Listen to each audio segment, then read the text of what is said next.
పరిశుద్ధుడ నమ్మకం కలిగిన మా కన్న తండ్రి ప్రభువు, ఈ కుసిగి ప్రాంతంలో ఈ వెలుగు వేళ కొన్ని ఆదరణ మాటలు మీ కుమారుని గురించి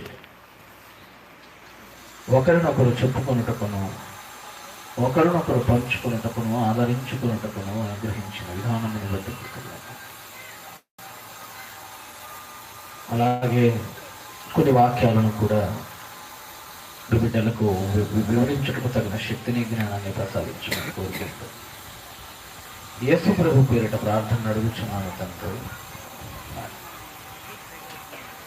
చాలా సంతోషపడ్డారా?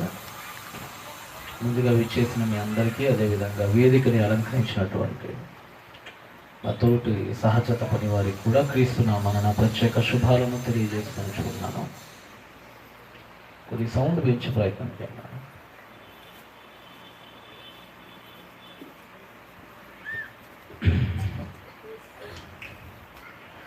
ఇప్పటిదాకా మీరందరూ కూడా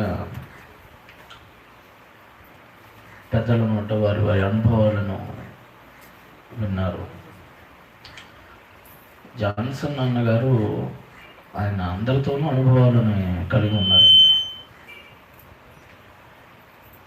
ఎందుకంటే సాధారణంగా అందరూ ఒక స్థాయిలో ఉన్నవారు ఎవరితోనూ ఎక్కువగా కలవరు, కలివిడిగా ఉండలేరు. కానీ జాన్సన్ గారు ఎలాంటి వారంటే ఆయన అందరికీ, చిన్న బిడ్డ మొదలుకొని పెద్దవారి వరకు కూడా అందరినీ ప్రేమగా పలకరిస్తూ ఉండేవాడు. ఆయన అనుభవాలు చెప్పుకోవటానికి చాలానే ఉన్నాయిలే, కానీ ఆయన జీవితంలో నేను విన్న ఒక మంచి సంఘటన చెప్పాలనుకుంటున్నాను. మా గుంటూరులో చర్చ్ మెంబర్ ఒక ఆమె ఉంటుంది, రాజ్యలక్ష్మి అని, రాజీ గారు అంటారు. ఆమె చిన్నప్పుడు హాస్పిటల్లోనూ దేనిలోనూ పనిచేస్తూ ఉండేది. ఆమె ఒకరోజు ఎవరో ఒక తల్లి తండ్రులు ఇద్దరు బిడ్డ పుట్టంగానే ఆ బిడ్డకు పుట్టుకతోనే షుగర్ వ్యాధి ఉందని చెప్పి చెత్తకుండీలో పడేసి వెళ్ళిపోయారు. ఆ బిడ్డని, చంటి బిడ్డ, ఆడబిడ్డ, చంటిదే, చెత్తకుండీలో పడేసి వెళ్ళిపోయారు. ఆ పాపకి దాదాపుగా 700-800 షుగర్ ఉంటుంది, 100-200 కాదు. చాలా షుగర్ వ్యాధితో ఆ పాప ఏది తినకూడదు, ఓ పంచదార తినకూడదు. చిన్నపిల్లలు అంటేనే ఎక్కువ తీపిని ఇష్టపడుతుంటారు కదండి, చాక్లెట్లని, అదని ఇదని. ఈటింగ్ షుగర్ నో పాప అంటాడు కదా, అదేదో పాటలో కూడా. ఒక పంచదారని ఎక్కువ ఇష్టపడుతూ ఉంటారు బిడ్డలు. కానీ ఆ పాప ఏమి తినకూడదు. ఆ పాప ఏది ఎక్కువ తిన్నా షుగర్. ఆ పాప ఎంతకాలం బతికిద్దో కూడా ఎవరికి తెలియదు. ఆ పాపని వీళ్ళు తెచ్చుకున్నారు, ఈ దంపతులు ఇద్దరు తెచ్చుకున్నారు. ఆ పాపను తెచ్చుకుని ఆ పాపని పెంచుతూ ఉన్నారు. దాదాపుగా పాప చచ్చిపోయే పరిస్థితి కూడా ఏర్పడింది మొన్న మధ్య. అయితే జాన్సన్ అన్న గారికి ఎట్ట తెలిసిందట మొత్తానికి. వారి కుటుంబానికి ఆయన వచ్చి ఆ పాపని ఎత్తుకొని ఆ పాపకి ఎంతో ఆర్థిక సహాయం అనుదినం చేస్తూ వారానికి 3 సార్లు ఆ పాప కోసమే ఫోన్ చేస్తాడట, గంట సేపు మాట్లాడటానికి. వారానికి 3 సార్లు. ఎంత బిజీగా ఉన్నా సరే ఆ పాప కోసం ప్రత్యేకంగా ఫోన్ చేసి ఆ పాపకు తానే ఒక తండ్రిలాగా, తనే తన కూతురులాగా మాట్లాడుతూ అనుదినం ఆ పాపని ఎంతగానో, నిజంగా అనేక సార్లు ఆ పాప అన్న ఫోన్ చేస్తేనే అన్నం తినిద్ది. ఎక్కడ ఫోన్ చేయకపోతే ఆ పాప అన్నం తినదోనని అన్న సమయం కుదుర్చుకొని మరి ప్రతిసారి ఫోన్ చేసినప్పుడు గంట తక్కువ కాకుండా మాట్లాడుతూ ఉంటాడండి. అవన్నీ విన్నా నేను నిజంగా. ఆయన ఒక మాట అన్నాడట, అమ్మా నీకేమైనా అవసరం అయితే నాకు చెప్పు అని వాళ్ళ తల్లితో ఉన్నప్పుడు ఆ తల్లి నిందట, లేదన్నా శాలినీకే బాగాలేదు కదా, మీ పాప కూడా, మీ పాపకు చూసుకోండిలే అన్న, ఈ పాపని ఏం చేద్దాం అన్నట్టు ఆయన అన్నమాట ఏంటంటే, అమ్మ శాలిని చూసుకోవటానికి చాలామంది ఉన్నారా, కానీ ఈ పాపను చూసుకోవటానికి ఎవరు లేరు కదా, ఈ పాప కోసం నేనున్న తల్లి ఏమైనా ఉంటే నాకు చెప్పు అని చెప్పి ఆయన అనుదినం కూడా బతికినంత కాలం కూడా ఎంతో ప్రేమగా చూస్తూ ఉండేవారటండి. అంటే ఈ మాట ఎందుకు చెప్పానంటే, మనలో చాలామందికి అందరితో శత్రుత్వాలు ఎక్కువ ఉంటాయి. ఒక స్పీకర్ అంటే మన ముందు పొగుడుతారులే, కానీ మనం వెళ్ళిపోయిన తర్వాత ఎలా ఉంటుంది? నేను ఉన్నాను అనుకోండి, నేను ఉన్నప్పుడు పొగుడుతారు, అబ్బో అయ్యగా బలి చెప్తారని అంటాడు ఒక ఆయన. చాలా మంచోడండి అంటారు. అవన్నీ ఉట్టుట్టి మాటలే. బయటికి వెళ్ళిన తర్వాత నన్ను ఎలా తిడతారో అది వాళ్ళకి తెలుసు. తిట్టుకునే వాళ్ళు ఉంటారు, నిజంగా ప్రేమించే వాళ్ళు ఉంటారు, మన ముందు పొగిడి మన ముందు మాట్లాడి మనం వెళ్ళిపోయిన తిట్టేవాళ్ళు ఉంటారు అందరికీ. కానీ జాన్సన్ అంటే ఏంటంటే ఆయన ఒక అజాత శత్రువు అంటారు. ఆయన అజాత శత్రువు అంటే హూ హ్యాస్ నో ఎనిమీస్. ఎవరికైతే శత్రువులు ఉండరో వారిని అజాత శత్రువు అంటారు. నాకు కూడా అన్నలో ముఖ్యంగా నచ్చే గుణం ఏంటంటే ఆయన అందరినీ ప్రేమిస్తూ ఉంటాడు. నాకు రోమపత్రిక 12 బాగా గుర్తొస్తూ ఉంటుంది. ఒక సత్యం, రోమపత్రిక 12వ అధ్యాయము 15వ వచనం నుంచి మంచి మాటలు ఉంటాయి. రోమపత్రిక 12వ అధ్యాయము నిజంగా ఈ లేఖన భాగాన్ని ఉన్నట్టుగా పాటించడానికి ప్రయత్నపడ్డాడండి జాన్సన్ గారు. 12:15 చదవండి. అపోస్తలుడైన పౌలు అంటున్నాడు, సంతోషించు వారితో సంతోషించండి, ఏడ్చే వారి దగ్గరికి వెళ్ళి ఏడవండి, నవ్వే వారి దగ్గరికి వెళ్ళి నవ్వండి. జాగ్రత్తగా లేఖనాన్ని జాగ్రత్తగా చదవాలి మనం. ప్రభు ఏం చెప్తున్నాడంటే, నవ్వేవాడి దగ్గరికి వెళ్ళి నవ్వండి, ఏడ్చేవాడి దగ్గరికి వెళ్ళి ఏడవండి. నెక్స్ట్, ఒకనితో ఒకడు మనస్సు కలిగి ఉండుండి హెచ్చించు వాటి యందు మనస్సు ఉంచక తగ్గు వాటి అందే ఆసక్తులై ఉండండి. అంటే నవ్వే వారి దగ్గరికి వెళ్ళి నవ్వండి, ఏడ్చే వారి దగ్గరికి వెళ్ళి ఏడవండి అని అంటే అందరితో కలిసిపోండి అని అర్థం. అక్కడ అర్థమేంటి? నవ్వే వారి దగ్గరికి వెళ్ళారనుకోండి, వారి సంతోషాన్ని నువ్వు కూడా పంచుకో, వాడి నవ్వును నువ్వు కూడా తీసుకొని నాకే కలిగిందా మేలు అన్నట్టు నువ్వు కూడా నవ్వు. అంటే వాడు నువ్వు ఇద్దరు ఏమైపోవాలి? మనం ఎవరి దగ్గరికి వెళ్ళినా కానీ వాళ్ళతో కలిసిపోవాలండి. నిజంగా చాలా మందికి గుణం ఉండదు. చాలా మంది కలవరు, చాలా దూరంగా నుంచొని ఏదో టెక్కుడు పోతూ ఉంటారు చాలా మంది. కానీ నిజంగా ఆయన అలా కాదు, అందరితో ఎంతో ప్రేమగా మసులుకుంటూ ఎంతో మంచి అనుభవాలు కలిగి ఉన్నాడు. చిన్న చిన్న బిడ్డలు కూడా ఆయన అంటే ఒక రకమైన ఇష్టం. ఆయన వస్తున్నాడంటేనే నవ్వుతూ ఉంటారు ప్రజలు. స్టేజ్ దగ్గరికి వచ్చేటప్పుడే, స్టేజ్ దగ్గరికి వస్తూ ఉన్నాడంటేనే ప్రజల్లో ఒక నవ్వు. ఆయన జోక్ వేయకపోయినా ఆయన చూస్తేనే నవ్వుతూ ఉంటారు జనాలు. అసలు ఆయన కూర్చుంటేనే నవ్వు వస్తుంది, ఆయన తాగినా నవ్వు వచ్చింది, ఆయన మాట్లాడినా నవ్వు వచ్చింది, ఆయన జోకు వేసినా నవ్వు వచ్చింది, వేయకపోయినా నవ్వు వచ్చింది. ఎందుకంటే ఆయన అలా క్రియేట్ చేశాడు ఆయన వెదర్ని. అంటే ఉన్నంతసేపు నవ్విస్తూ ఉంటాడు, చక్కగా వాక్యం చెబుతూనే ఉంటాడు, మళ్ళీ అప్పుడే సీరియస్ అయిపోతూ ఉంటాడు. నిజంగా చాలా బాగుంటుంది. అదే అంటున్నాడు ఇక్కడ, నవ్వువారి దగ్గరికి వెళ్ళి నవ్వండి, ఏడ్చేవారి దగ్గరికి వెళ్ళి ఏడవండి. చదవ, మీకు మీరే, అక్కడ కూడా మంచి మాట్లాడండి, అన్నీ మంచి మాట్లాడు. అదే అన్నాడు, హెచ్చువాటి యందు మనస్సు ఉంచక తగ్గువాటి యందు ఆసక్తులై ఉండండి. అంటే ఎలాంటి వారు అంటేనండి, ఒక రేంజ్ ఉన్న వాళ్ళతోనే మాట్లాడతారండి కొంతమంది. కానీ ప్రభు చెప్తున్నాడు, తక్కువ వాటి యందు ఆసక్తిలో ఉండండి. చిన్న బిడ్డల్ని కూడా పట్టించుకోండి, ప్రతి ఒక్కని పట్ల కూడా ప్రేమ కలిగి ఉండండి. అది ఇక్కడ చెప్తుంది. ఇంకేమున్నాడు? ఆసక్తిలో ఉండండి. చదవండి, మీకు మీరే బుద్ధిమంతులమని అనుకోవద్దు. అంటే నాకు నేనే గ్రేట్, నన్ను మించినోడు ఎవరు లేడు అని అనుకోవద్దు. నిజంగా జాన్సన్ గారు అండి, ఆయన చెప్పేటప్పుడు అందరి మాటలు వింటాడు.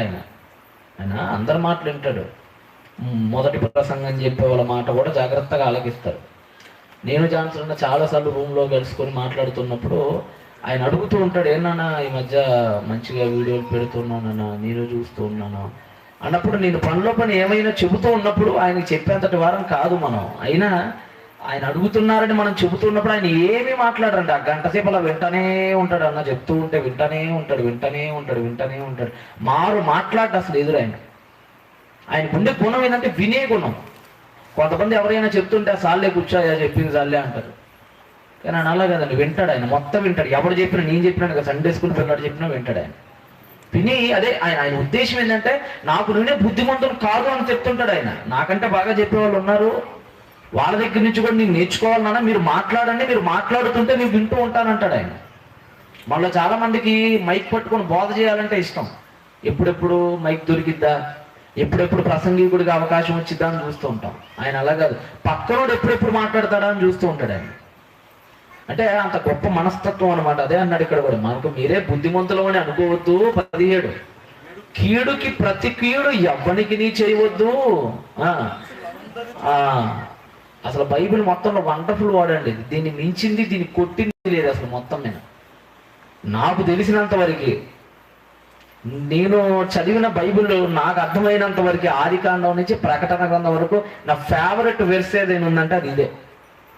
అద్భుతమైన మాట, తిరుగులేని మాట, రికార్డ్ఫుల్ వర్డ్ అంటారు దీన్ని. అంటే చెరగని మాట అన్నమాట ఇది. అదే మాట అంటే చదవండి, అది ఆ 17వ వచనంలో. అదే, కీడుకి ప్రతి కీడు ఎవ్వనికి నీ చేయవద్దు, మనుష్యులందరి దృష్టికి యోగ్యమైన వాటిని గురించి ఆలోచన కలిగి ఉండుడి. శక్యమైతే, ఏమైతే శక్యమైతే అంటే అవసరమైనంత వరకు, ప్రాణం ఉన్నంత వరకు, జీవం ఉన్నంత వరకు, ఊపిరి ఆడుతున్నంత వరకు, అసలు మనం అంటూ ఒకళ్ళం ఉనికి కలిగి ఉన్నంత వరకు మీ చేతనైనంత మట్టుకు సమస్త మనుష్యులతో సమాధానంగా ఉండడు. అదండి ప్రభువు చెప్తున్న మాట. ఏంటంటే, అరే మీరు బతికినంత కాలం శక్యమైనంత మట్టుకి అందరితో సమాధానంగా ఉన్నాడు. గొడవలు పెట్టుకోవద్దురా, శత్రుత్వాలు పెట్టుకోవద్దురా. అదండి నిజంగా ఈరోజు మనకి పాటించడం ఏమీ లేదండి, మనం వింటం ఎక్కువ, దాన్ని పాటించడంలో 1% కూడా మనం పాటించం. అసలు పాటిస్తే మనం ఇలా ఉండం, నిజంగా ఈరోజు కుటుంబంలో ఎన్ని గొడవలు జరుగుతున్నాయి చెప్పండి. భార్య అంటే భర్తకు పడదు, ఒక వారం బాగుంటారు, రెండో వారం మళ్ళీ గొడవలు పడతారు, తన్నుకునేదాకా వెళ్తుంది, తిట్టుకునేదాకా వెళ్తుంది, మళ్ళీ ఎప్పుడో కలుస్తారు, మళ్ళా ఇదంతా ఒక చక్రంలా తిరుగుతూ ఉంటుంది. ఈ గొడవల వలయంలో ఉన్నాయి ఈరోజు మన కుటుంబాలు. సమాధానం లేదు. అత్త కోడళ్ళ గొడవల గురించి ప్రత్యేకంగా చెప్పనవసరం లేదు. తండ్రి కూతుళ్ళు, తల్లి కూతుళ్ళు, ఎవరికండి అసలు నిజంగా కొంతమందికి ఇది ఎప్పుడు పోతాడా అని ఎదురు చూస్తూ ఉండేవాళ్ళు ఉన్నారు భర్తల్ని. ఇది ఎప్పుడు పోతే తొందరగా పీడ వద్దా అని ఎదురు చూసే భర్తలు ఉన్నారు. అసలు ఆ అత్త నిజంగా ఈ మధ్య అట్ట పెళ్లి చూపులకు వచ్చినప్పుడు అత్త ఉందా లేదా అన్న దాని మీద మొదటి ప్రశ్న ప్రారంభమవుతుందట. మొన్న ఎవరో ఒక ఆయన చెప్తున్నాడు, మొన్న ఎప్పుడు తిరుపతిలో ఏదో జరిగిందట పెళ్లి చూపులు, తమ్ముడు చెప్తున్నాడు, పెళ్లి కూతురు ఏం ప్రశ్నలు వేసారా అంటే పాత సామాన్లు ఏమైనా ఉన్నాయా అని అడుగుతున్నాడట. అది లేదండి మా ఇంట్లో కొత్త ఏనండి అన్నాడట. అదేంటి నీ పక్కనే ఉంది కదా అన్నదట. అదేవరంటే వాళ్ళు అమ్మే ముసలాం పాత సామాన్లు అన్నమాట. ఇల్లు అత్తమామలు అంటే పాత సామాన్లు.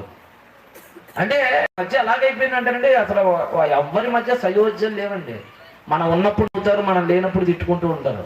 కానీ బైబిల్ చెప్తుంది వీలైతే శక్యమైనంత మట్టుకు ఎలా ఉండండి, సమాధానంగా ఉండండి. అలాంటి సమాధానాన్ని మనకు బైబిల్ చరిత్రలో చూపించిన ఒకే ఒక వ్యక్తి దావీదు గారు. ఎవరు? దావీదు గారు. మొన్న పెద్ద భూంపల్లిలో కూడా నాకు అప్పుడు గొంతు బాగలేదు, కొన్ని మాటలు చెప్పాను, మీకు అర్థమైందో లేదో కానీ నిజంగా దావీదు గారు ఎలాంటి వారటేనంటే ఆయన గొల్యతుని చంపాడు. ఎవరిని చంపాడు? గొల్యతుని చంపాడు.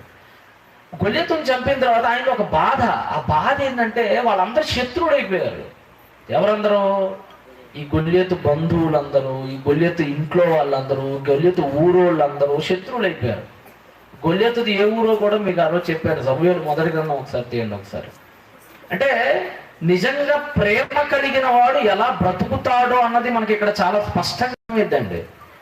సమూయేలు గ్రంథాన్ని మనం ఆలోచిస్తే 17వ అధ్యాయానికి రండి. సమూయేలు మొదటి గ్రంథము 17వ అధ్యాయము 4వ వచనం చదవండి. సమూయేలు మొదటి గ్రంథము 17వ అధ్యాయం 4వ వచనం. గాతువాడైన గొల్యాతు అను ఒక సూర్యుడు. నిజంగా దావీదు జీవితం చూస్తే మైండ్ పోద్ది మనకి. దావీదుకి దేవుడు అంటే ఎంత ఇష్టమో, దేవుడు దావీదుని ఎక్కువ ఇష్టపడ్డాడు. అందుకని మీకు అనేక సార్లు నేను ఒక పాయింట్ ఎప్పుడు గుర్తు చేస్తాను. అది ఏంటంటే బైబిల్ చరిత్ర పుటల్లో అత్యధిక సార్లు రాయబడిన భక్తుడు దావీదే, ఇంకెవ్వరు కాదు, ఎవ్వరు కాదు. ఆదాము మొట్టమొదటి మనిషి ఆదాము అనుకుంటే, విశ్వాసులకు తండ్రిగా అబ్రహాం ఉంటే, నిబంధన దూతగా మోషే ఉంటే, వీళ్ళందరినీ కాదని, ఎవరెవరిని? ఆదాముని కాదని, అబ్రహాముని కాదని, మోషేని కాదని, ప్రవక్తలని కాదని, అపోస్తులని కాదని, వీళ్ళందరినీ కాదని దేవుడు ఎక్కువగా బైబిల్లో ఎవరి పేరైనా రాశాడయ్యానంటే 1100 సార్లు దావీదు పేరే మనకు కనపడేది. ఇంకెవ్వరూ లేరు ఆయనకి పోటీ, ఎవ్వరు లేరు. ఆ తర్వాతే అబ్రహాం అయినా, ఆ తర్వాత అయినా మోషే అయినా, వీళ్ళందరూ 200 సార్లు, 300 సార్లు, 500 సార్లే. కానీ దావీదు అనే పేరు మనకి బైబిల్లో 1070 సార్లు, అంటే సుమారుగా 1100 సార్లు కనపడింది మనకి. ఎందుకు ఇంత ఇష్టం అంటే దావీదు అంటే దేవుడికి? వీళ్ళందరినీ కాదని దావీదునే దేవుడు ఎందుకు ముందు పెట్టాడంటే ఆ వచనాన్ని కరెక్ట్గా నెరవేర్చినోడు దావీదేనండి. ఏ వచనాన్ని? శక్యమైతే సమస్త మనుషులతో సమాధానంగా ఉండండి అనే ఈ వచనాన్ని ఆదాం మొదలుకొని యోహాను వరకు వీళ్ళందరికంటే ఒక టాప్ లెవెల్లో నెరవేర్చినడు దావీదు. ఎంతగా అంటే ఇప్పుడు మీరు చదువుతున్నారు అది 17:4 చదవండి. గాతువాడైన గొల్యాతు అని ఒక సూర్యుడు ఒకడు ఫిలిస్టీన్ దాంట్లో ఉండను. చివరిసారి మీకు మాట చెప్పాను నేను. అప్పుడు ఫిలిస్టీ పట్టణాలు 5 ఉండేవి. ఆ 5 ఏంటి గుర్తుందా, మర్చిపోయారా? అష్డోదు, అష్కెలోను, గాజా, గాతు, ఎక్రోను 5. అందుకనే దావీదు కూడా గొల్యాతును చంపేటప్పుడు 5 నున్నని రాళ్ళని తీస్తాడు. ఎన్ని నున్నని రాళ్ళు?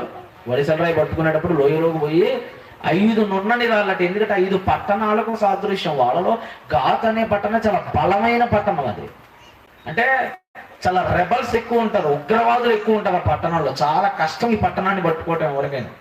వాళ్ళకి సర్దారే ఈ గొల్యాతు. సర్దార్ అంటే ఏం లేదు, వాళ్ళ లీడర్. సర్దార్ అంటే ఎవరు? ఈ గాతు వాడైన గొల్యాతుని ఎప్పుడైతే చంపాడోనండి అందరు శత్రువులు అయిపోయారండి ఆయనకి. గాతీయులు అందరు శత్రువులు అయిపోయారు. ఎవరికి? మా గాతీయుడిని చంపుతాడా, మా ఊరోని చంపుతాడా, మా సర్దారుని చంపుతాడా అని ఆ ఊరు ఏమైపోయింది? శత్రువులు అయిపోయారు. ఇప్పుడు దావీదు ముందుకు ఒక సవాల్ ఉంది. దావీదు ఏమనుకున్నాడంటే, రే వాడిని చంపితే చంపాను కానీ వాళ్ళందరూ నాకు శత్రువులు అవటం ఏంట్రా, శక్యమైతే నా శత్రువులను కూడా మిత్రుడుగా చేసుకోవాలనుకున్నాడండి. శత్రువులను కూడా తన దారికి తెచ్చుకోవాలనుకున్నాడండి. అందరికీ దావీదుకు తేడా ఉంటుందండి. బైబిల్ అందరూ శత్రువులు చంపడానికి ప్రయత్నపడతారు. మొదటి నుంచి మీరు దావీదు జీవితం చాలా ఎవర్ గ్రీన్ లైఫ్. ఆయన లైఫే చాలా ఎవర్ గ్రీన్. ఏదో ఆ బషవ కంటెంట్ ఒక్కటి పక్కన పెట్టేస్తే ఆయన లైఫ్ మినీ సైజ్ జీసస్ లాగా ఉండేది. ఆయన లైఫ్ చాలా గొప్ప. నిజంగా దావీదు ఎంత గొప్పడు అంటే తన శత్రువులు, మనం ఎలాంటి వాళ్ళం అంటే శత్రువుని మనం అసలు ఇంకా శత్రువుని చేసుకుంటాం. మనతో ఎవరైనా అమ్మ పలకలేదు అనుకోండి, ఇద్దరి మధ్య వెడబాటు వచ్చింది, ఏం చేస్తా? వెళ్ళి పలకరించి మళ్ళా చక్కగా మాట్లాడి దగ్గర తెచ్చుకుంటావా, ఇంకా దూరం చేసుకుంటావా?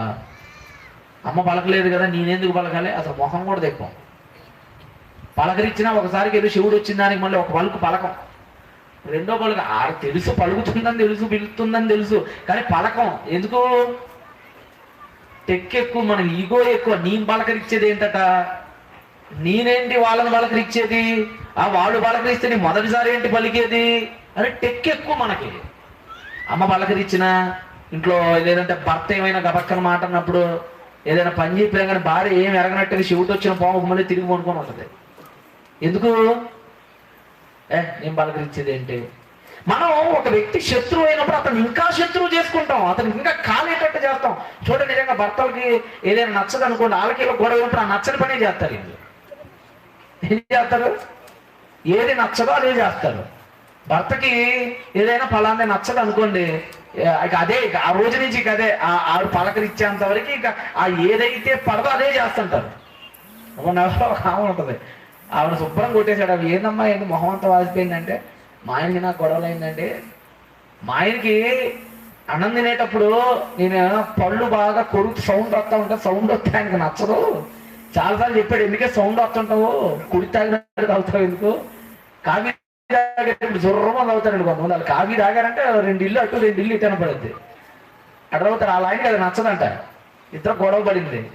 భర్త ఏదో గొడవ పడ్డాడు మొత్తానికి. ఆ రోజు నుంచి వాళ్ళ ఆయనకి నచ్చని పని చేయాలని అప్పటిదాకా చూసిన జుర్రతనం కంటే ఇంకా ఎక్కువ జురుగుతుంది, లాగుతుంది. ఆ సౌండ్ అంతా మనోడికి రేగిపోతుంది అనమాట. ఇది నాకు ఇష్టం లేనిది చేస్తున్నాను, చిరాకు వచ్చేసేది వస్తుంది. అన్నం తినేటప్పుడు కూడా కావాలని మిక్సీలాగా పళ్ళు మీద పళ్ళు పెట్టి రుద్ది ఆ సౌండ్ అంటే వినపడేటట్టు కావాలని ఓవర్ యాక్టింగ్ చూసి చూసి చూసి ఆ పళ్ళు తీసి పాట మీద కొట్టాడంటే. అదేంటమ్మా అంటే, మరి కోపం వచ్చేసారి మా ఆయన మీద మరి నాకు అంటున్నాము అంటే, మనం ఎలాంటి వాళ్ళం అంటే శత్రువు మనతో పలకనప్పుడు మనం వాడికి ఇష్టం లేని పనులు చేసి చేసుకుంటున్నాం. దావీదు అలా చేయలేదంటే. ఆలోచించాడు, గాతీయులందరూ శత్రువులు అయిపోయారు, ఇంతమంది శత్రువుల్ని నేను ఎందుకు తెచ్చుకోవాలి, ఇంతమంది శత్రువులుగా నేను ఎందుకు మార్చుకోవాలి అని ఆలోచించి ఆ రోజు ఒక పని చేశాడండి ఆయన 15వ అధ్యాయంలో. ఏం చేశాడు ఒకసారి మీరు, ఇదే సమూయేలు 2వ గ్రంథానికి రండి ఒకసారి మీరు అందరూ. సమూయేలు 2వ గ్రంథం, ఈ గ్రంథాలన్నిటికంటే ముందు కూడా 15వ అధ్యాయం కూడా బాగానే ఉంటుంది. వద్దాం, ఎక్కడికి వద్దామంటే సమూయేలు 2వ గ్రంథం 15కి రండి. సమూయేలు 2వ గ్రంథము 15వ అధ్యాయం ప్రారంభోచనం చదవండి.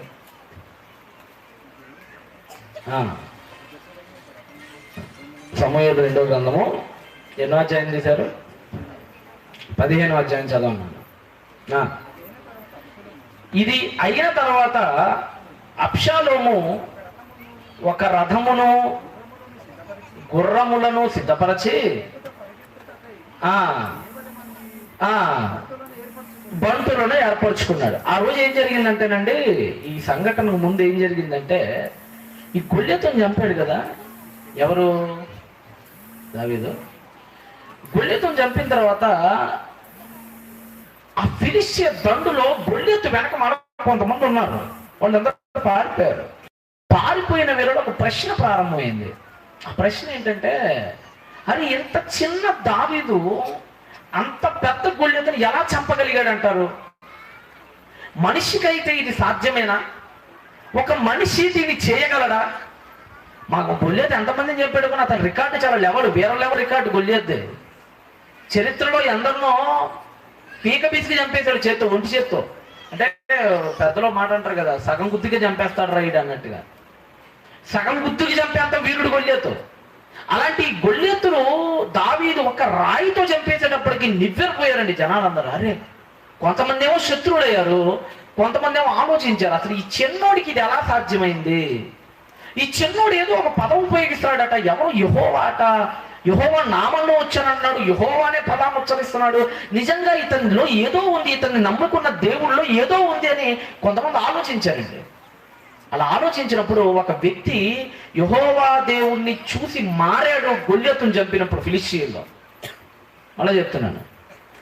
గొల్యాతును చంపినప్పుడు దావీదు రాయి తీసుకొని అందరూ పారిపోతే ఒక వ్యక్తి ఆలోచించి దావీదు నమ్ముకున్న దేవుళ్ళలో ఏదో ఉందని గుర్తిరిగి ఆ వ్యక్తి విగ్రహారాధన మానేసి యెహోవా తట్టు తిరిగాడు. ఒక వ్యక్తి వాళ్ళలో. ఆ వ్యక్తి గిత్తీయుడకు ఎత్తయి. ఎవరు? గిత్తీయుడకు ఎత్తయి. తర్వాత నేను ఆ రోజు సభలో కూడా చాలా విషయాలు దీని గురించి మాట్లాడాను. తర్వాత దావీదు గారు సౌలు చంపుతూ ఉంటే సౌలు నుంచి తప్పించుకోవడానికి భయపడి గాతు ఏ గొల్యాతు అయితే చంపాడు ఆ గొల్యాతు ఊరికే వెళ్తాడు. చివరికి గొల్యాతు ఇంటికే వెళ్తాడు, గొల్యాతు ఊరికే వెళ్తాడు. గొల్యాతు ఏ ఊర్లో ఉండేవాడో, ఏ ఊర్లో తిరిగేవాడో ఆ ఊరికే వెళ్తాడు. ఆ ఊరికే వెళ్ళి ఆ ఊరు రాజునే కలిసి ఆ ఊర్లోనే 1.5 ఏడాది ఉంటాడు. ఎన్ని సంవత్సరాలు ఉంటాడు? గొల్యాతు చంపి గొల్యాతు ఊర్లోనే 1.5 ఏడాది ఉంటాడు. ఆ ఏడాదిలోనండి అందరికీ స్వార్థ ప్రకటించేశాడండి. ఆ ఊరు పోయి అందరికీ, గొల్యాతు బంధువులకి, గొల్యాతు ఊరోళ్ళకి, గొల్యాతు చుట్టాలకి, గాతీయులకి. గిత్తీయులు అంటే గాతీయులు అని అర్థం. భారతీయులు అంటాం కదా. ఎందుకు భారతీయులు అంటాం? భారతదేశంలో ఉంటున్నాం కాబట్టి. గాతులో నివసించే వారిని గిత్తీయులు అంటారు. ఈ గిత్తీయులు అందరి దగ్గరికి వెళ్ళి, ప్రతి ఒక్కడి దగ్గరికి వెళ్ళి యెహోవా అంటే ఎవరో, దేవుడు అంటే ఎవరో, తాను ఆ రోజు ఎలా చంపగలిగాడో, దాన్ని బట్టి ఎలా పశ్చాత్తాపడుతున్నాడో, తను నిజంగా ఎంత ప్రేమ స్వరూపో, తను నమ్ముకున్న దేవుడు ఎంత గొప్పోడో, 1.5 ఏడాది సిక్లక్ అనే ఊరికి పోయి అందరికి సువార్త చెప్పి 600 మందిని మారుస్తాడండి ఫిలిష్తీయుల్లో. ఎంతమందిని? మామూలు విషయమా? ఈరోజు కొన్ని మన సంఘాలు కట్టుకొని CBTలు తీసుకొని ఒక్కొక్కరు 1.5 years 2 years అవుతున్నాయి. మందిని కూర్చోబెట్టలేకపోతున్నాం మనం ఇక్కడ. అవునా కదా? ఒక్కొక్కరు అంటే మన కళాశాల అడిగేటప్పుడు అడిగేస్తుంటారు చాలా మంది, సార్ మాకు ఒక 20 మంది ఉన్నారు, 30 మంది ఉన్నారు. ఇస్తారు. ఇచ్చిన తర్వాత మళ్ళీ 2 ఏళ్ల తర్వాత మళ్ళీ అదే 20 మంది, మళ్ళీ అదే 30 మంది. సంఘంలో సంఖ్య పెరగదు. ఎందుకు పెరగదు? ఎప్పుడు ఎదుటోని తప్పు పడతామే కాదు, మనం కూడా చూసుకోవాలి. ఎందుకు పెరగట్లా?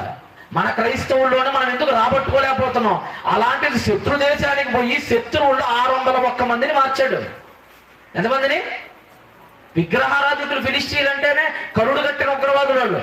అలాంటి కరుడు కట్టిన ఉగ్రవాదులను 601 మంది శత్రువుల్ని యెహోవా దేవుడి పేరు చెప్పి ఆయన స్వార్థ చెప్పి మార్చిన ఘనత దావీదే. శత్రువుల్ని మార్చాడు ఆయన. ఎంతమంది అంటారంటే నిజంగా వాళ్ళలో ఎంత బలమైన ముద్ర వేశాడంటేనండి, నిజంగా వాక్యాలు చదువుతుంటే ఆశ్చర్యం వేస్తుందండి దావీదు గురించి. ఎంతగా అంటే దావీదు గారిని వాళ్ళ సొంత కొడుకు అబ్షాలోము తిరుగుబాటు చేస్తాడు. ఏం చేస్తాడు? సొంత కొడుకు అబ్షాలోము దావీదు మీద ఏం చేస్తాడు? దానికి కూడా ఒకటే కారణం, వాళ్ళ చెల్లిని జరిపినప్పుడు ఒక మాట అనలేకపోయాడు అని. ఎందుకని కొన్నిసార్లు సెటిల్మెంట్ తొందరగా జరిగిపోవాలి. దావీదు చేసిన తప్పేందంటే వాళ్ళ కూతుర్ని జరిపినప్పుడు వాళ్ళ కూతురు పక్షాన మాట్లాడలేదని పగ, ఆ పగ పెరిగి గాలి ఎంతెంత వటుడెంత అన్నట్లుగా పగ సొంత కొడుకే పగ పెట్టుకొని చంపేంత దూరం వెళ్ళిపోయింది దావీదు గారిని. అలాగే అబ్షాలోము తిరుగుబాటు చేసినప్పుడు రెండో రోజు పరిగెడతాడండి. ఎంత దావీదు ఎంత దుస్థితిలోకి వెళ్ళిపోతాడంటే చెప్పులు వేసుకునే సమయం కూడా లేదు దావీదుకి. సైనికులు అల్లంత దూరంలో కత్తులు పట్టుకొని పరిగెడుతున్నాడు దావీదు గారిని చంపడానికి. దావీదు గారికి అంగీ కూడా లేదు, చొక్కా కూడా లేదు. అలా లెగిచాడు, బెడ్ మీద నుంచి అలా లెగిచాడు, కిటికీలోనే చూశాడు. ఎవరో వచ్చారయ్యా, అయిపోయింది, పని అయిపోయింది, చంపడానికి వస్తున్నారు, ఎక్కడో అక్కడ పరారైపోవాలని చెప్తాడు. దావీదు వెంటనే భయపడి చొక్కా గుండీలు పెట్టుకునే అవకాశం కూడా లేదు, చొక్కా అక్కడే విడిచిపెట్టి చెప్పులు వేసుకున్నామంటే 5 నిమిషాలు ఎవడు వస్తాడంటే చెప్పులు కూడా వదిలిపెట్టి ఒక్క కింద అంగి మీద పరిగెడతాడండి. అక్కడి నుంచి ఎవరు లేడు, అందరూ పరిగెడతారు. ఎలాంటి పరిస్థితికి వచ్చేసారు చూడండి. ఇక్కడ 15వ అధ్యాయం ఒకసారి 15వ అధ్యాయం, ఇదే 15వ అధ్యాయము 16 చూడండి, 14 చూడండి. 15వ అధ్యాయం 14 నుంచి చదవండి. అంటే మనం ఎలా బతకాలో, బతికినంత కాలం దావీదు ఒక ఉదాహరణ మనకి. 15:14 దావీదు యెరూషలేమునందున తన సేవకులందరికీ ఇలాగున ఆజ్ఞయించును, అబ్షాలోము చేతిలో నుండి మనం తప్పించుకొని రక్షణ నొందలేము గనుక మనము పారిపోదాం రండి. తన వాళ్ళందరినీ పిలిచాడు, అరే బాబు బతకటం కష్టం, నక్షత్రాలు లాంటి కత్తులు పట్టుకొని పరిగెడుతున్నారు జనాలు, అక్కడ ఎక్కడోడక్కడ ఎలాంటి పరిస్థితులు అంటే అలాంటి పరిస్థితుల్లో పరిగెత్తండి అంతే అని చెప్పాడు. పారిపోదాం రండి చదవం. అదే హఠాత్తుగా వచ్చి మనల్ని పట్టుకొనకయు మనకు కీడు చేయకయు పట్టణములు కత్తివాత హతము చేయకయు ఉన్నట్లు మనం త్వరగా వెళ్దాము రండి అని చెప్పాడు. అప్పుడు చెప్పుకుంటూ 16 చదవండి, 16, 17 చదవండి. 17 రాజును అతని ఇంటి వారును బయలుదేరి బెషర్హాకుకు వచ్చిరి. ఎక్కడికి వచ్చారట? దేని మీద అంటే కాలినడకన. చూడండి 16వ వచనంలో కాలినడకన వస్తారు. చదవండి. ఇంకా మీరు ఎక్కడికి వచ్చి చదివితే ఇంకా బాగుంటుందంటే, చదువుదాంలేండి, ఇదంతా చదువుకుంటూ కిందకు వద్దాం. వచ్చిన తర్వాత 17వ వచనం చదవండి. 17 రాజును అతని ఇంటి వారును బయలుదేరి బెత్లెహేముకు వచ్చి బస చేసిరి. అతని సేవకులందరూ అతని ఇరుపార్శ్వమున నిలిచిరి. జాగ్రత్తగానండి, ఏం జరిగిందో జాగ్రత్తగానండి. ముగిస్తాను, ఒక 10 నిమిషాల్లో ముగిస్తా, జాగ్రత్తగానండి. దావీదు గారు బయలుదేరేటప్పుడు చెప్పులు లేకుండా అంగీ లేకుండా బయలుదేరేటప్పుడు నేను ఇందాక మాట చెప్పాను కదా మీకు, 601 మందిని మార్చారని. గుర్తుందా? ఎంతమందిని మార్చాడని చెప్పా? 601 మంది ఫిలిష్టియన్ని మార్చాడు కదా. దావీదు ఆ ఊరు నుంచి వెళ్ళిపోయిన తర్వాత ఆయనకు మనశ్శాంతి లేదు. అక్కడ మార్చి 1.5 ఏడాది అక్కడ ఇలానే సంఘాన్ని కట్టి 601 మందిని మార్చి ఆ తర్వాత సౌలు చచ్చిపోయిన తర్వాత రాజకిరీటం అనుభవించడానికి వెళ్ళిపోతాడు దావీదు. వాళ్ళందరికీ సెలవు చెప్పి జాగ్రత్తగా ఉండండిరా, దేవుణ్ణి నమ్ముకోండిరా, మంచిగా బతకండిరా, ఫిలిష్టియన్లా బతకండిరా, బతికినంత కాలం చక్కగా బతకండిరా, ఎదుటి చంపటం కాదురా, ప్రేమించడం నేర్చుకోండిరా, నీతి సూక్తులు చెప్పి వెళ్ళిపోతాడు అక్కడి నుంచి దావీదు. దావీదు ఎప్పుడైతే వెళ్ళిపోయాడో వాళ్ళకి మనశ్శాంతి లేదండి. అరే దావీదు గారు ఉంటే బాగుండేది కదా, ఇప్పుడు మీరు అనుకుంటున్నారు కదా జాన్సన్ గారు ఉంటే బాగుండేది కదా, పాటలు కట్టేవాడు కదా, ఎంతో చక్కగా పలకరించేవాడు కదా, ఆయన మాటలు ఇంకా వినేవాళ్ళం కదా అని. దావీదు గారు అక్కడి నుంచి వెళ్ళిపోయిన తర్వాత అదే బాధ. ఫిలిష్టీలు 600 మందికి నిద్రలు లేవు, ఆహారం లేదు, తిండి దిగట్లా, బాధపడుతున్నారు, ఏడుస్తున్నారు. ఎందుకురా అంటే దావీదు ఉంటే బాగుండేదిరా, దావీదు ఉంటే 2 మంచి మాటలు చెప్పేవాడు రా, దావీదు ఉంటే కాస్త మంచిగా మ్యూజిక్ వాయించి పాటలు వినిపించేవాడు రా, దావీదు ఉంటే ఎన్నో చక్కని వాక్యాలు మేము వినేవాళ్ళం రా అని 601 మందికి నిద్ర పట్టట్లా. ఒకరోజు వాళ్ళందరూ గ్యాదర్ అయ్యారు. 601 మంది గ్యాదర్ అయ్యిరే, ఎప్పుడు చేస్తామో తెలియదు, ఎప్పుడు ఏ యుద్ధంలో పోతామో తెలియదు. కాబట్టి ఒక పని చేద్దాం. ఏం చేద్దామంటే మనందరం తట్టా పొట్ట సర్దుకొని ఇళ్లకు తాళాలు వేసేసి ఎక్కడ ఆస్తులు అక్కడ విడిచిపెట్టేసి ఒంటి ఒక్క జత బట్టతో ఆయన దగ్గరే బతకటానికి వెళ్ళిపోదాం. ఎవరి దగ్గర చస్తామో బతుకుతామో ఆయన దగ్గర, ఆయన పాదాల దగ్గర బతుకుతాం. ఆయన వాక్యాలు వినకుండా ఉండలేకపోతున్నాం మేము. ఆయన చెప్పిన మాటలు అదేమి గుర్తొస్తూ ఉన్నాయి. ఆయన దగ్గరికి వెళ్ళిపోదామని చెప్పి ఆ అర్ధరాత్రికి అందరు ఇళ్ళకి తాళాలు వేసేసి 601 మంది ఒక జత బట్ట సంఖలో పెట్టుకొని బయలుదేరారండి. కొన్ని 100 కిలోమీటర్లు బయలుదేరారండి అక్కడి నుంచి. బయలుదేరి ఆ పొలి మేర దాటి దావీదు దగ్గరికి వస్తుంటే వీళ్ళకి కనిపించిన సంఘటన ఏంటంటే ఇప్పుడు దావీదు పరిగెడుతున్నాడు రివర్స్లో, బట్టలు లేకుండా, చెప్పులు లేకుండా. అరే ఈయనెవర్రా అనుకున్నారు. అరే దావీదు గారు కదరా, దావీదు గారే. ఇందులో అంగీ లేదంటే, ఆయనకి పైన చొక్కా లేదేంటి, కింద చెప్పులు లేవేంటి, ఇలా పరిగెడుతున్నారేంటి వీళ్ళందరూ, ఏం జరుగుతుంది అని చెప్పి ఇప్పుడు అక్కడికి వచ్చారు వీళ్ళందరూ. అంటే దావీదు గారు దగ్గరికి వచ్చే సమయానికి వీళ్ళేమో దావీదు దగ్గర బతుకుదామని వస్తే అక్కడ దావీదుకే బతుకు మీద ఆశ లేకుండా పోయింది. అది సంఘటన ఇక్కడ. అప్పుడు ఏం జరిగిందో చూడండి 18లో. అతని సేవకులందరూ అతని ఇరుపార్శ్వములు నడిచిరి, కెరేతీయులందరూ పెలేతీయులందరూ. ఇక్కడి నుంచి బాగానండి. గాతు నుండి, ఎక్కడి నుంచి, గొల్లియతు దేవుడు గాతువాడైన గొల్లియతు, ఆ ఊర్లో నుంచి వచ్చారు వీళ్ళు. గాతు నుండి వచ్చిన 600 మంది గిత్తీలట. అది ఎంతమంది గిత్తీలు వీళ్ళు? దావీదు దగ్గరే బతికేద్దాం, చచ్చినా బతికిన ఆయన పాదాల దగ్గరే పాదసేవ చేసుకుంటా బతుకుదామని గాతు గొల్లియతు బంధువులు వీళ్ళందరూ మామూలు కాదు. ఏ గొల్లియతునైతే చంపాడో ఆ గొల్లియతు చుట్టాలు, ఆ గొల్లియతు బంధువులు దావీదు దగ్గరకు వచ్చేసారు దావీదు కోసం బతకటానికి. గాతీయులందరూ 600 మంది గిత్తీయులను రాజుకు ముందుగా నడుచు. రాజు గిత్తీయుడు ఎత్తైని కనుగొని, అది వీళ్ళందరికీ హెడ్. ఈ 600 మందికి హెడ్ ఎవరంటే ఎత్తైని కనుగొన్నట్టు 600 మంది ఉన్నారంటే. అబ్బా నిజంగా అండి, సొంత కొడుకే తరిమేస్తుంటే, మన అనుకున్నోడే నిన్ను చంపడానికి సొంత తండ్రి ప్రయత్నపడుతుంటే, వాళ్ళు ఎవరో ఈయనకి ఎలాంటి రిలేషను లేదు, వాళ్ళు బంధువులు కాదు. ఫిలిస్టీన్ ఇశ్రాయేలుకి ఏమవుతారా? ఏమవుతారండి ఫిలిస్టీన్ ఇశ్రాయేలుకి? మొయాబీలైనా అంతో ఇంతో బంధువులు అవుతారు, లోతు నుంచి వచ్చారు కాబట్టి. అమ్మోనీలైనా అంతో ఇంతో బంధువులు అవుతారు, లోతు నుంచి వచ్చారు కాబట్టి. మిజ్జానీలైనా అంతో ఇంతో బంధువులు అవుతారు, అబ్రహాం కెత్తూరా నుంచి వచ్చారు కాబట్టి. వీళ్ళు అసలు ఏమీ గారు, వాళ్ళకి ఏ లెక్కను చూసుకున్నా వీళ్ళు ఏమీ గారు. ఏదో మీరు కూడా బంధువులు అవుతారు ఇశ్రాయేలుకి. అక్కడ చుట్టూరు ఉండే జాతులు అందరు బంధువులు, అక్కడ ఫిలిస్టీన్లు తప్ప ఎవరికి? ఇశ్రాయేలీయులకి. బంధువులైన వాళ్ళు చంపటానికి ప్రయత్నిస్తుంటే, బంధువులు కాని వారు, ఆత్మబంధం చాలా గొప్పదండి. అందుకనే శరీర బంధం కంటే కూడా ఏ బంధం గొప్పది? అదేదో మనకు మాటలకి పరిమితం అయిపోతుంది కానివ్వండి, దాన్ని పాటించేవాడు ఎవరు లేడండి. మన పెళ్ళి అయితే ఫస్ట్ పిలిచేది మన బంధువుల్ని, మన బర్త్డే వస్తే ఫస్ట్ పిలిచేది బంధువుల్ని. అన్నిటికీ మనం బంధువులు. ఏంటంటే వాక్యం ఏదో చదవాలి కాబట్టి, ఆడ ఉన్నది చెప్పాలి కాబట్టి ఆత్మబంధం గొప్పదండి పేరు కనేస్తాం మనం. అది చూయించినోడు దావీదు బైబిల్ చరిత్రలో. ఎంత గొప్పగా చూపిస్తాడు కింద చదవండి. ఇంకా గిత్తీయుడు రాజునకు ముందుగా నడుచుచుండి, రాజు గిత్తీయుడికి ఎత్తైని కనుగొని పరిగెడుతున్నాడు కదా, మధ్యలో ఆపాడు. ఎత్తై, ఏంటి సార్ మీరేంటి ఆ రేంజ్లో? అక్కడుండే వాళ్ళు సింహాసనం మీద చొక్కా లేదు, కింద అంగి అంతంత మాత్రం, చెప్పులు లేవు, ఎండేమో మండిపోతుంది, వెనకమాలేమో పిచ్చోళ్ళకు వల్లే పరిగెడుతున్నారు, గడ్డం ఏంటి మాసిపోయింది, ఏం జరుగుతుంది సార్ అని నిలదీస్తున్నారు అక్కడ దావీదుని వచ్చి. అప్పుడు దావీదు ఏమన్నాడు చూడండి 19లో.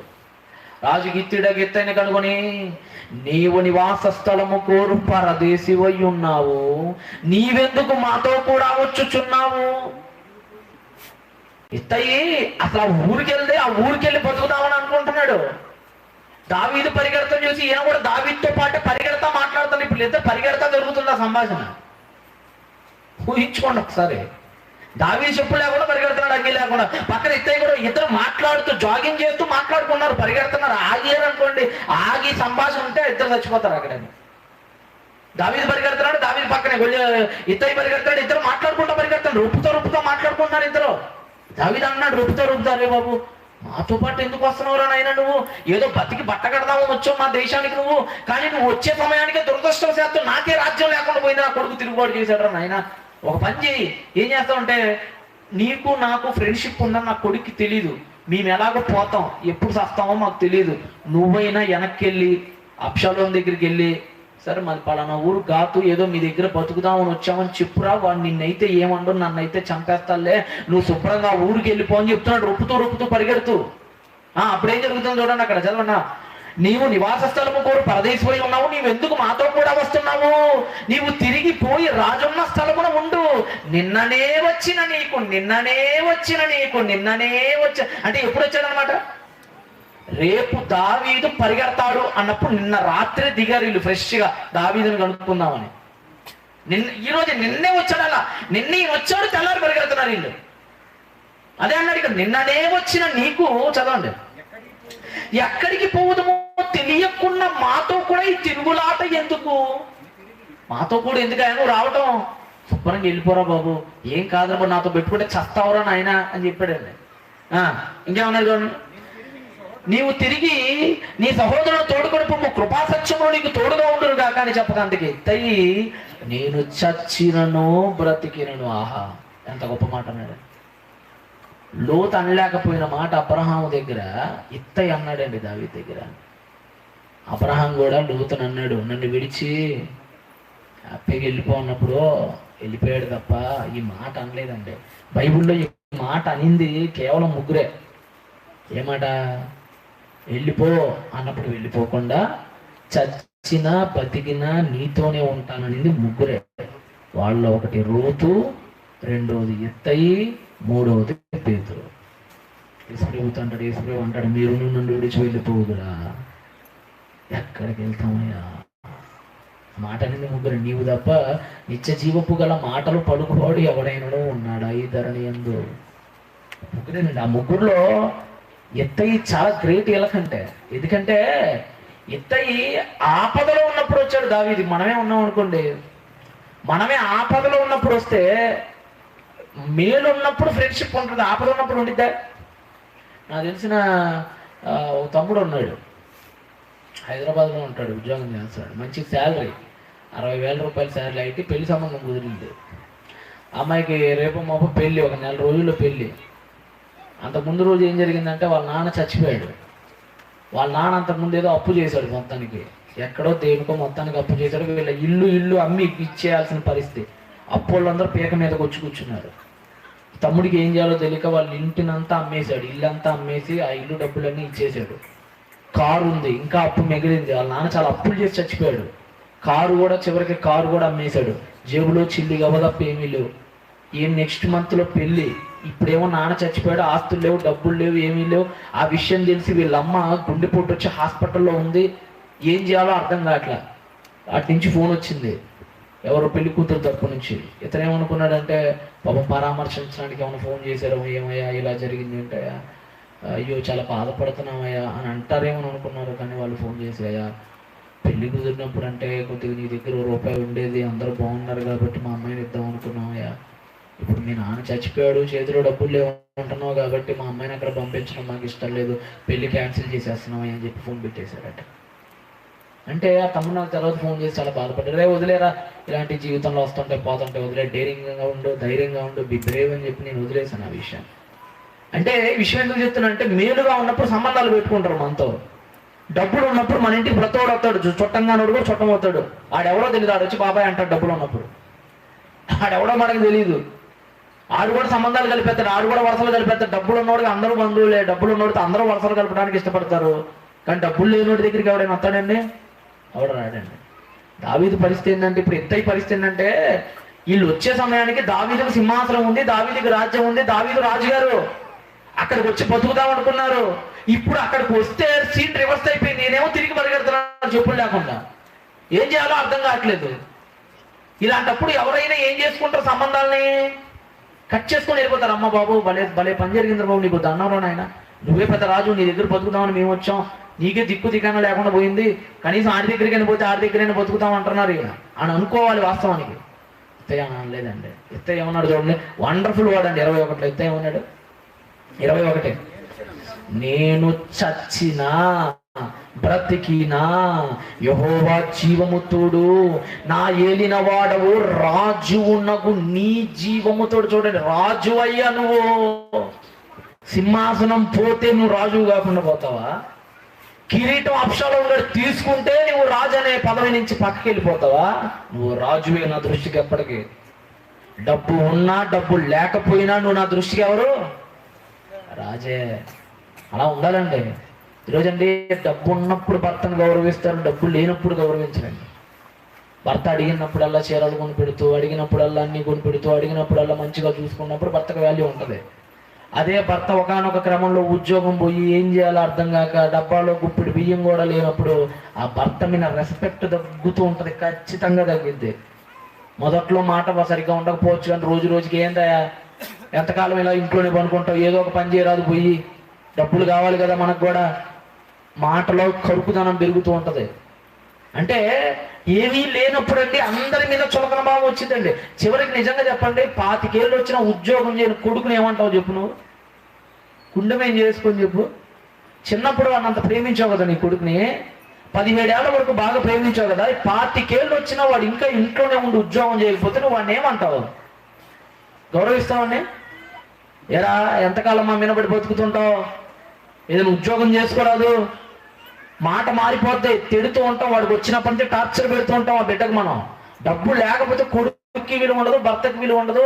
కట్టం లేని భార్యని ఎంతమంది గౌరవిస్తారంటే, కట్టం తెచ్చిందాన్ని అయితే నెత్తినెట్టుకుంటారులే, కానీ కట్టం దాన్ని ఏమంటారు? మీ అయ్య నాకు రూపాయి కూడా ఇలేదే అంటాడు గొడవ వచ్చినప్పుడల్లా.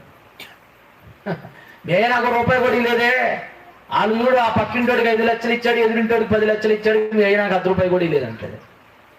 తేనాల పరిస్థితి ఎలా ఉంటుంది అంటే, ఏదైనా అండి ఈ ప్రపంచంలో ఏ బంధమైనా డబ్బుతోనే ముడిపడితే. నేను అనేక సార్లు చెప్పాను, కట్టం సెట్ అయింది కాబట్టి మీలో చాలా పనులు జరిగినాయి. ఇక్కడ పెళ్లిళ్ళు కట్టం సెట్ అయింది కాబట్టి మీలో ఇక్కడ చాలా మంది పెళ్లిళ్ళు జరిగినాయి. ఒక 50,000 ఆ రోజు తేడా వచ్చి ఉంటే ఈరోజు భర్త వేరే వాడు ఉండేవాడు, భార్య వేరేది ఉండేది. అంటే కట్నం కరెక్ట్ ఫిగర్ ఉంది కాబట్టి పెళ్లిళ్ళు జరిగినాయి. అదే ₹1,00,000 తక్కువ ఇచ్చుకున్నాడు అనుకోండి, అమ్మాయి వాళ్ళ తరపున నాన్న అయ్యా నా దగ్గర లేవయ్యా ₹1,00,000 ఇస్తాను, ఏమవుతే సంబంధం క్యాన్సిల్. ఎన్ని క్యాన్సిల్ కాలే? అంటే డబ్బును బట్టి సంబంధం. డబ్బు ఇస్తే సంబంధం ఉండేది, డబ్బు లేకపోతే సంబంధం క్యాన్సిల్ అయింది. ప్రపంచంలో ఏ బంధమైనా డబ్బు మీద ఆధారపడి ఉంటుంది. ఆ డబ్బే లేదు ఇప్పుడు దావీదు దగ్గర. కానీ ఎత్తయ్య అంటున్న మాట ఏంటంటే, నేను చచ్చినా బ్రతికినా యెహోవా జీవముతోడు. నీకు యెహోవా ఎట్ట తెలుసయ్యా అసలు? నువ్వు దాగోడు కదా, మీ దేవత దాగోడు కదా, ఫిలిష్తీయ దేవత, గాతీయుల దేవత. నువ్వేంటి దాగోడు పేరు ఎత్తకుండా యెహోవా అంటావేంటి? మారిపోయాడు, మార్చేశాడు దావీదు. అదేనండి, ఎంతకాలం బతుకుతామో తెలియదు. దావీదు కూడా అదే చేసింది. జస్ట్ 1.5 year ఉన్నాడు, 600 మందిని మార్చాడు. నువ్వు ఎంత కాలం నుంచి సువార్త వింటున్నావు, ఎంత కాలం ఈ కొసిగిలో ఉంటున్నావు, ఒక్కనైనా నీ ఇంటి పక్కన మార్చగలిగావు నువ్వు? ఆలోచించు ఒకసారి. ఎవరినైనా అండి ఒక్కరు స్కూల్లో జరిగే స్నేహితుని మార్చగలిగావా? పక్కింటిని మార్చగలిగావా? నీ స్నేహితుల్ని, నీ పరిచయస్తుల్ని ఎంతమంది నువ్వు దేవుళ్ళకి నడిపించావు? అన్యుణ్ణి, ఒక్క అన్యుణ్ణైనా నువ్వు తీసుకొని వచ్చావు దేవుళ్ళలోకి? ఏమీ లేదండి, మనమే పడుతున్నాం లెగుతున్నాం విశ్వాసంలో. వాడిని మనమే నిలబెడతాం, దేవుడు ఎరుగు.